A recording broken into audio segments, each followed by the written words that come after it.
વડાપ્રધાન નરેન્દ્ર મોદી 22 તારીખે મહેસાણા વિસનગરના તરબ વાડીનાથ ધામ ખાતે આવવાના છે। મારી પાછળ આપ જોઈ શકો છો કે એની તૈયારીના ભાગરૂપે અહીંયા 4 હેલીપેડ તૈયાર કરવામાં આવ્યા છે અને હેલીપેડ પર જે વાયુસેનાનું હેલિકોપ્ટર છે તે પણ અહીંયા પહોંચી ચૂક્યું છે।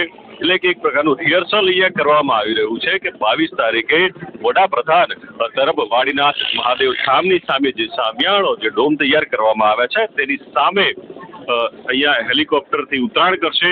અહીંયા 4 જેટલા હેલીપેડ તૈયાર કરવામાં આવ્યા છે અને એની સામે જ આપને બીજા દ્રશ્યો બતાવવા માંગીશ કે અહીંયા ડોમ તૈયાર કરાયા છે કે જ્યાં ડોમની અંદર વડાપ્રધાનની વિશાળ જનમેદની વિશાળ મોટી સંખ્યામાં ભક્તો ઉપસ્થિત રહેવાના છે એમની ઉપસ્થિતિમાં સભા સંબોધશે અને આ પ્રતિષ્ઠા મહોત્સવમાં હાજરી આપશે। આપ જોઈ શકો છો કે અહીંયા અત્યારથી જ લોકોની ભારે ભીડ ઉમટેલી છે। આ મંદિરની આસપાસ લગભગ 3 થી 4 કિલોમીટર જે રોડ વિસ્તાર છે એને જે રૂટીન જે વાહનો છે એના માટે પણ પ્રતિબંધિત કરી દેવામાં આવ્યો છે। હાલમાં આપ જોઈ શકો છો કે હેલિકોપ્ટર અહીંયા રિહર્સલ કરીને રવાના થઈ રહ્યું છે। અહીંયા ઉલ્લેખનીય છે કે 22 તારીખે મોટી સંખ્યામાં લાખોની જનમેદની ઉપસ્થિત હોવાની શક્યતા વર્તાઈ રહી છે જેની તૈયારી પણ તંત્ર દ્વારા કરવામાં આવી છે।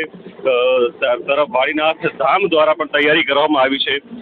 લગભગ 16 થી 22 તારીખ સુધી જે ઉત્સવની ઉજવણી કરવામાં આવી રહી છે એ દરમિયાન મોટી સંખ્યામાં લાખોની સંખ્યામાં લોકો અહીંયા દર્શનનો લાભ લઈ રહ્યા છે। અત્યાર સુધી 7 થી 8 લાખ ભક્તો અહીંયા દર્શનનો લાભ લઈ ચૂક્યા છે અને 22 તારીખે પણ મોટી સંખ્યામાં લોકો અહીંયા ભક્તો લાભ લેશે એવી આશા છે।